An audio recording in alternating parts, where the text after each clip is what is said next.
Big ಬಾಸ್ನಲ್ಲಿ ನಡೀತಾ ಇರ್ತಕ್ಕಂಥ ಮೋಸ ಒಂದು ಕಡೆಗೆ ಆಗ್ತಾ ಇದ್ರೆ ಹೊರಗಡೆಗೆ ಪೇಯ್ಡ್ ಪ್ರಮೋಷನ್ಸು ಇನ್ನೊಂದು ಮತ್ತೊಂದು ಜಾಸ್ತಿನೇ ಆಗ್ತಾ ಇದೆ. ನನಗೇನೆ 15,000 20 ಬಂತು ಎಲ್ಲನ. ಒಂದು ವಿಡಿಯೋ ಮಾಡಿದ್ರೆ ಇಷ್ಟು ಕೊಡ್ತೀವಿ ಅಷ್ಟು ಕೊಡ್ತೀವಿ ಅಂತ ಅಂದ್ಬಿಟ್ಟು. ನಾವಿಲ್ಲಿ ದುಡ್ಡಿಗೋಸ್ಕರ ಬಂದಿರೋರಲ್ಲ, ಪ್ರೀತಿ ಅಭಿಮಾನ ಇಟ್ಕೊಂಡು ಟ್ಯಾಲೆಂಟ್ ಇರೋ ಬಡವ್ರ ಮಕ್ಕಳನ್ನ ಗೆಲ್ಲಿಸಬೇಕು ಬೆಳೆಸಬೇಕು ಅಂತ ಬಂದಿರೋರು.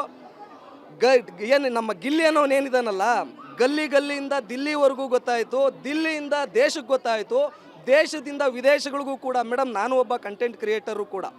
ನಾನೊಬ್ಬ ಜರ್ನಲಿಸ್ಟ್ ಆಗಿ ಬೇರೆ ಬೇರೆ ಅನ್ಯ ರಾಜ್ಯದವರು ಅನ್ಯ ದೇಶದವರು ಬಂದು ನಮ್ಗೆ ವಿಡಿಯೋ ಕಳಿಸ್ತಾ ಇದ್ದಾರೆ. ಸರ್, ನೀವು ಮಾಡ್ತಾ ಇರುವಂಥ ಒಂದು ರ್ಯಾಲಿ ಆಗ್ಬೋದು, ಇನ್ನೊಂದು ಆಗ್ಬೋದು, ಮತ್ತೊಂದು ಆಗ್ಬೋದು, ಎಲ್ಲ ಭಾಳ ಅದ್ಭುತವಾಗಿದೆ.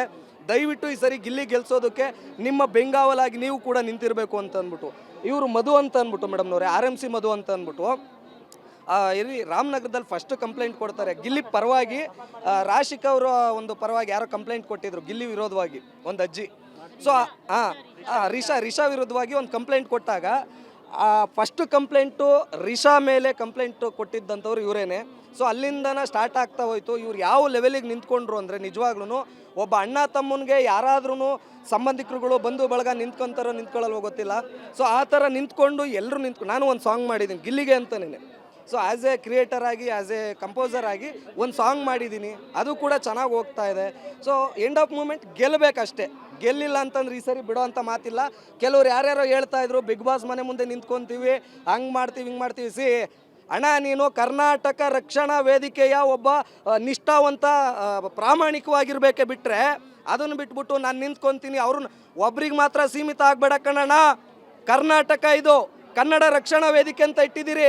ಅದನ್ನು ಬಿಟ್ಟರೆ ನಮ್ಮ ನಾರಾಯಣಗೌಡರು ಹೆಸರಿದೆ. ಇದು ನಾರಾಯಣಗೌಡರು ಇಷ್ಟು ವರ್ಷ ಏನಂತಾರೆ ಕಷ್ಟಪಟ್ಕೊಂಡು ಬೆವ್ರನ್ನ ಸುರಿಸಿ ದುಡ್ದಿದ್ದಾರೆ ಇದಕ್ಕೆ, ಕನ್ನಡಕ್ಕೋಸ್ಕರ, ಕರ್ನಾಟಕಕ್ಕೋಸ್ಕರ, ಕನ್ನಡಿಗರಿಗೋಸ್ಕರನ. ಇಲ್ಲಿ ಯಾರೋ ಒಬ್ರಿಗೋಸ್ಕರ ಅಲ್ಲ ಕರ್ನಾಟಕ ರಕ್ಷಣಾ ವೇದಿಕೆ ಇರೋದು. ಪ್ರತಿಯೊಬ್ಬರು ಕನ್ನಡದವರೇ ಅಲ್ಲಿರೋರು. ಯಾರು ಇನ್ನೂ ಅದರಲ್ಲೂ ಗಿಲ್ಲಿ ಅಪ್ಪಟ ಕನ್ನಡಿಗ. ಅಶ್ವಿನಿ ಮೇಡಮ್ನವರು ಫಸ್ಟೆಲ್ಲ ಒಂದು 60 ಭಾಗ ಇಂಗ್ಲೀಷ್ನಲ್ಲಿ ಮಾತಾಡಿದ್ರೆ ಒಂದು 40 ಭಾಗ ಕನ್ನಡದಲ್ಲಿ ಮಾತಾಡೋರು.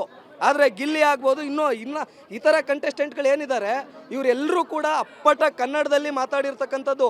ಅಶ್ವಿನಿ ಮೇಡಮ್ನವರು ಕನ್ನಡ ಮೀಡಿಯಮ್ಗೆ ಹೋಗಿಲ್ಲಣ್ಣ. ಅಶ್ವಿನಿ ಮೇಡಮ್ನವ್ರು ಕನ್ನಡ ಮೀಡಿಯಮ್ಗೆ ಹೋಗಿಲ್ಲ, ಇಂಗ್ಲೀಷ್ ಮೀಡಿಯಮ್ನಲ್ಲಿ ಓದಿರೋದು. ಆದರೆ ನಾಟಿ ಸ್ಟೈಲ್ನಲ್ಲಿ ಗೌರ್ಮೆಂಟ್ ಸ್ಕೂಲ್ನಲ್ಲಿ ಓದ್ಕೊಂಡು ಬಂದಿರೋವಂಥ ಗಿಲ್ಲಿ. ಸೊ ಪ್ರಾಮಾಣಿಕವಾಗಿ ಕನ್ನಡಿಗರಿಗೋಸ್ಕರ ಅಂತ ಇರ್ತಕ್ಕಂಥವನು, ಟ್ಯಾಲೆಂಟ್ ಇರ್ತಕ್ಕಂಥವನು. ಅಂಥವ್ರ ಜೊತೆ ನಿಲ್ಲಿ. ಅಶ್ವಿನಿ ಮೇಡಮ್ನವರು ಗೆಲ್ತಾರೆ, ಹೊರಗಡೆಗೆ ಬರ್ತೀವಿ. ಯಾವನು ಕಲ್ಲೆಸೋಕೆ ಯಾವನು ಬರಲ್ಲಣ್ಣ. ಯಾವನೋ ಒಬ್ಬ ಹೇಳ್ಬೋದು, ನಿಯತ್ತಾಗಿರೋರು ಯಾವುದೇ ಒಬ್ಬ ಅಭಿಮಾನಿಗಳಾದರೂ ಕೂಡ, ಯಾವುದೇ ಒಬ್ಬ ಸ್ಟಾರ್ನ ಅಭಿಮಾನಿಗಳಾದರೂ, ಯಾವುದೇ ಒಬ್ಬ ಕ್ರಿಯೇಟರ್ನ ಅಭಿಮಾನಿಗಳಾದ್ರೂ ಅಂಥ ಕೆಲಸ ಮಾಡಲ್ಲ ರಿಯಲ್ ಅಭಿಮಾನಿಗಳು.